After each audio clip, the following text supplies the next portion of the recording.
Do Freemasons have a secret code word for our secret headquarters? We're going to talk about it next on Symbols and Secrets as we review episode 9 of Dan Brown's The Lost Symbol.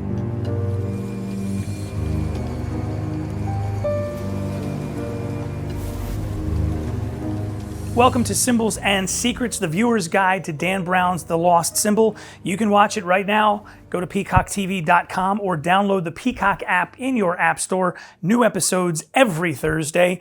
And also now Mondays at 10 p.m. on the NBC Broadcast Network. Great ratings for last Monday night, which was the first Monday night that the show aired. So some good news there. Also, there is a good chance that we're going to see a season 2 of The Lost Symbol. We'll talk about all of that at the end of today's episode. I am Maynard Edwards, 32nd degree KCCH, Scottish Rite Mason, and vlog host. Take a moment very quickly, if you would.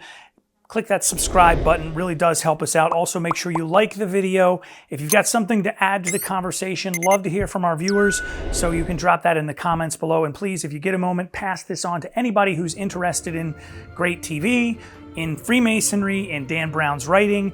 Would love if you would share it with your friends.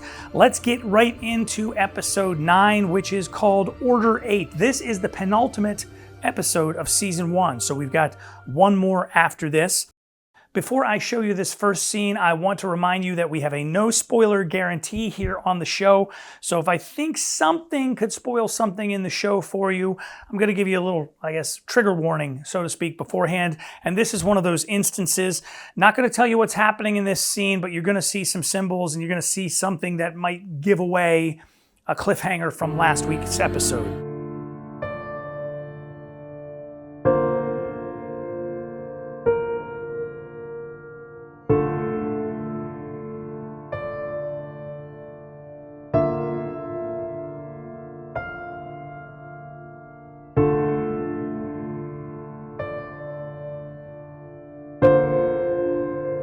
The symbols and the writing that we see on the body that's been placed in the funeral pyre there, those are not Masonic symbols. A lot of them appear to be alchemical symbols, which have been a running theme throughout the Lost Symbol television show. Also the coins on the eyes and things like that. Those are things that are common in other traditions, but they are not Masonic. So I just wanted to point that out very quickly before we get into some things that are Masonic, like this one. Alchemy.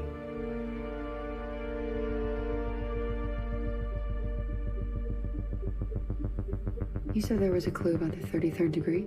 All will be revealed at the 33rd degree. We used my 33rd degree ring to open the box that revealed the rose cross. What if there's another meaning? There are a lot of theories as to the significance of the number 33, and they are just theories. We don't have any hard, concrete, this is what it means type of thing, and that's a deeply unsatisfying answer, I know.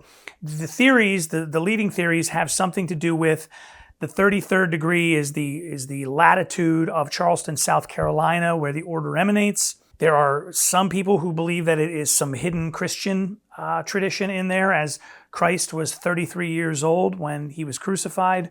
There are people who believe that it has something to do with the human spine. Believe it or not, the leading theory at this moment in time is that 32 wasn't enough and 34 was too many. We don't have a really great answer for that. This is one of those things that's a little bit lost to history. And again, there might not be a really great reason for the selection of the number 33. It just could be that that's just how many there were. The Almas Temple, 8 Franklin Square. Where are you going? To end it. The Almas Shrine in Washington, D.C., which is the Washington, D.C. chapter of the Shriners International, or the Ancient and Arabic Order of the Nobles of the Mystic Shrine. So these are the Shriners. If you've ever seen those guys wearing the funny fezzes, driving the miniature cars in a parade, those are Shriners. And all Shriners are first and foremost Freemasons. The shrine actually started in around 1870 when a couple of guys in New York decided that Freemasonry had gotten a little too big for its britches and was a little bit stuffy, and people needed to loosen their collar and have a little bit of fun. So they started the Shriners, and it started with Mecca Temple in New York City, and it has branched out into this huge network of shrines all across the country. Alma's Shrine is the shrine in Washington, D.C. And although what you're seeing in the lost symbol is not the actual building, they've done a really good job of making it look like the actual building. Here's the actual building, and they're really close. Now, the interior is much different, and I am a member of the shrine, so I am a Shriner, a Shrine Mason. However, I am not a member of Alma's Shrine. The big thing that Shriners do is they raise money for the huge network of Shriners Children's Hospitals all across North America. And they treat kids regardless of anybody's ability to pay. To just talk about those things, what the shrine is and what it does, there's no time in this video. So we're going to dedicate a whole video to Shrine Masonry, and we'll get somebody from the Imperial Shrine to sit down and chat with us and really go into detail on that, because it is so important to talk about what they do and what Shriners are. I'm proud to be a Shriner, proud to wear the fez.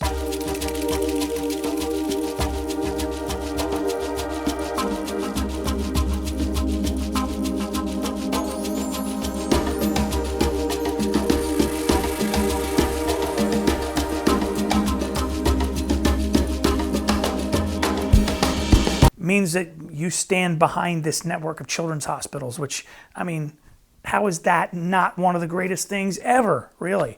So rather than get into all of that right now, we're going to back burner that, and we'll talk about it in an upcoming episode of Symbols and Secrets as we forge ahead. It's a blend of astrological, Masonic, and alchemical symbols, all of which seem to connect to the ancient mysteries. It's an 8x8 grid. Franklin Square. Secret hides within the order. It's not a religious order. It's the Order 8 Franklin Square, Which is what? It's a magic square, just like in the Dürer engraving. but created by Ben Franklin. The 8x8 Franklin Square, as Robert Langdon points out, it is in fact a thing, and it's something that Benjamin Franklin in fact came up with. And of course, Franklin was not only a Freemason, but a Grand Master. And Grandmaster Franklin, Brother Franklin, however you want to say it, he did toy around with magic squares, but he toyed around with lots and lots of things. That doesn't mean they're all Masonic. You know, he made bifocals and the Franklin stove. Those aren't Masonic devices. There is some crossover between Masonry and magic squares, and a little bit of research on this shows that there's not a direct connection, but it turns out throughout history, Masons in general are smart people who are attracted to science and scientific learning, and these magic squares are fairly entertaining devices, and it just so happens that a lot of guys who are nerdy about Masonry also can be a little bit nerdy about other things, and math is one of those other things. Interpreted as a picture of heaven and earth. Haredom, the holy house sitting above the visible planets, moon, sun, the circumpunct, also the universal symbol for God. The arrow pointing down indicates that it is above earth, where we see, filled with the representations of modern religion, a pyramid stretching toward heaven, the enduring symbol of lost wisdom, and below that, the winding staircase of Freemasonry. Okay, so there's a lot to unpack here. We'll take some of the smaller ones first.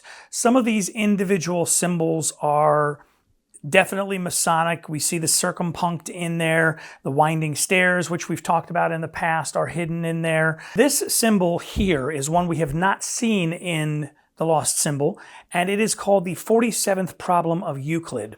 That's what Masons would call it anyway. And it's essentially a mathematic proof of the Pythagorean theorem. A squared plus b squared equals c squared. Sum of the square roots of any two sides of an isosceles triangle is equal to the square root of the remaining side. In this case, we're talking about a perfect unit of 3, 4, and 5. That makes that triangle, and that is the 47th problem of Euclid. You can use this proof and you can use this mathematic device to see symmetry and perfection in so many different things in the natural world that there really has to be some sort of grand or intelligent design behind it all, because this appears so often. Haredom, the holy house. Haredom, a holy house, yes. But what is missing is that it is also the code name that we use for our grandest building, the House of the Temple. Haredom is a tricky word to pin down. And what Robert Langdon just said is not inaccurate. What Peter Solomon said is not inaccurate. But it's not a word that is in common parlance, if you will. The House of the Temple has been referred to as Haredom. However, it's not something that people call it often. In fact, no one that works there calls it Haredom.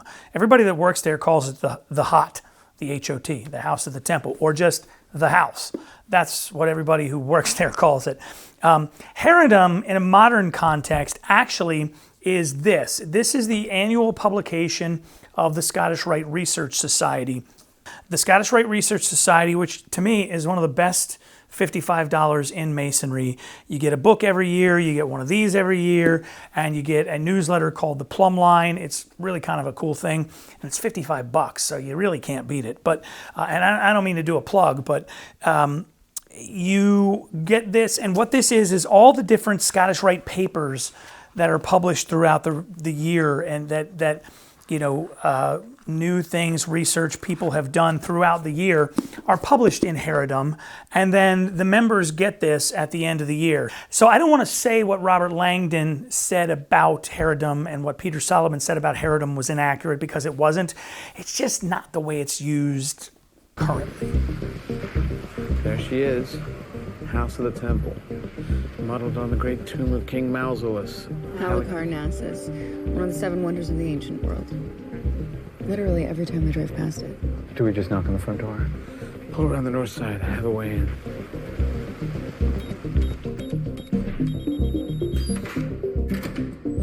Guess they haven't revoked your access code. Leviathans be damned, you're still a master mason. You can't take that from me. I'm still a master mason. They can't take that away from me. No, they can't. They can't take away from you that you're a master mason. However, being a master mason does not automatically grant you access to the back door of the House of the Temple, or even the front door of the House of the Temple. You can come in during normal business hours just like everybody else. It's an office building, man. It's a museum, but you can come in during business hours. Just because you're a master mason doesn't mean you can roll in. Now, if you're in town and you're only going to be there for a short time and you need, give us a ring and we'll make accommodations so that you can come and visit, because it is important, I think, and should be on every Mason's bucket list to come to the House of the Temple. So we'll make it available if it's at all possible. But like, it's not like you become a master mason, they're like, okay, here's your apron and here's your code to the House of the Temple. That's not a thing. That's just not a thing that happens.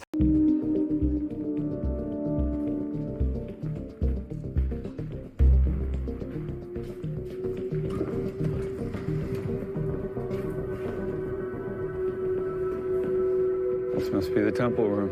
The beating heart of Haredom.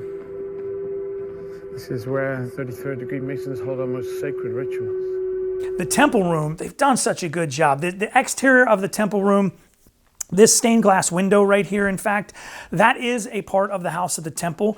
That is the stained glass image that is found in our Pillars of Charity that we can talk about, but that is actually not just outside of the temple room. It's one floor below, in the same basic position where it is here in the show, but it's basically a floor below. And again, once we wrap Symbols and Secrets talking about the lost symbol, we're going to do a full-on live video tour of the House of the Temple, specifically the temple room and the ceremonial areas, and let you ask questions and get into that. Now look up. It's the inside of a pyramid. And we're directly underneath it.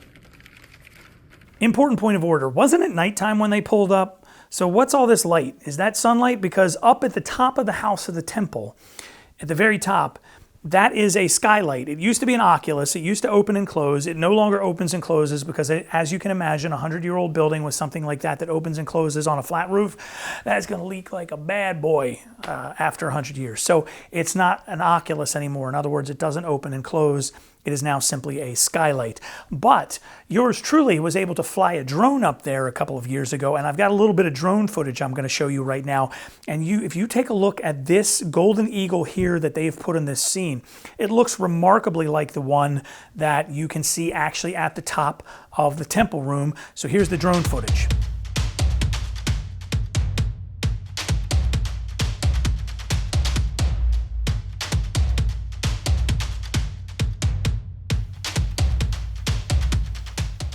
Isn't that cool? It was very cool to be able to fly a drone through the temple room. Had to be real careful not to hit anything, and there were a lot of people kind of going, oh gosh, no. But I didn't hit anything, and it was for a video that I was working on. It turned out really cool, and I just wanted you to be able to see how they took these eagles, and these eagles are so very similar. Now, this is lit because it was daytime when I shot this. This is lit because they must have forgotten that this scene is supposed to be taking place at night. So, just wanted to point that one out. What's that symbol? A down arrow. I don't think so. I was wrong. It's not an arrow pointing down. It's a sword pointing up. So now we're looking for a sword? And not just any sword, the Tyler sword. Tyler sword. It's kept in a display case downstairs, but that is just a replica. The real one is behind that throne.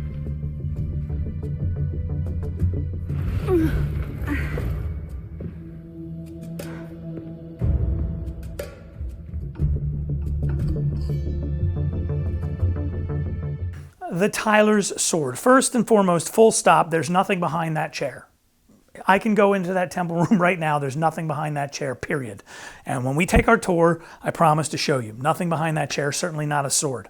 In a Masonic context, the Tyler is the guy who guards the door. And he guards the door with a sword. And so the Tyler sword is quite literally the sword held by the Tyler guarding the entrance to a Masonic lodge. Now, he's only really on duty when the lodge is meeting. So if the lodge is having a meeting and it's a closed meeting, the Tyler is there on the outside with a sword to protect what's happening inside. Laus Deo is inscribed on the pyramidion atop the Washington Monument. That's where we need to go. Laus Deo and the carving at the top of the Washington Monument. 100% true. That is absolutely true. In fact, there are several things carved on the top of the Washington Monument on the little capstone. The words Laus Deo are carved in an aluminum capstone on top of the Washington Monument. There's also some names up there, the people who were in charge of the project and some other things. But on the eastern side, in other words, where the sun rises, the words Laus Deo are in fact carved. So our penultimate episode of The Lost Symbol does not disappoint. A lot of Masonic stuff, a lot of Masonic goodies in there. I know I glossed over a few things in this week's review, but I don't want to get down into any of those rabbit holes and have this thing be 45 minutes long. We're going to come back, and it gives us some stuff to talk about on the channel once The Lost Symbol wraps up, because we've only got one more episode of The Lost Symbol left in this season. Now, will we get a season 2? It looks like it's a certain possibility, and I have a surprise guest coming up next week that is going to maybe give us a little more information on that. That's all I'm going to say for right now. But I'll tell you, it really does look pretty good because the show has done well on Peacock.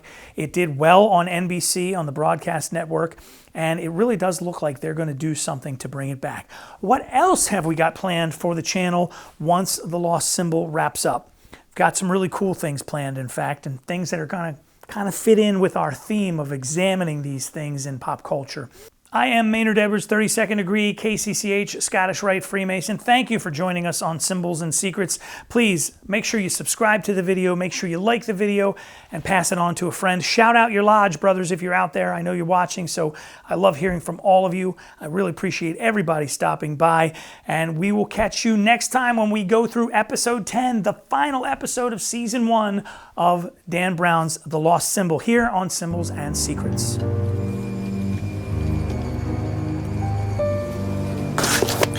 Hey, if you're watching this video and you want to learn how to become a Freemason, click this video right here and it's going to give you a step-by-step process to follow on how to connect with a Masonic Lodge. And if you're already a Master Mason interested in joining the Scottish Rite, click this link right here and it's going to take you to the Scottish Rite website where you can sign up to become a Scottish Rite Mason right now.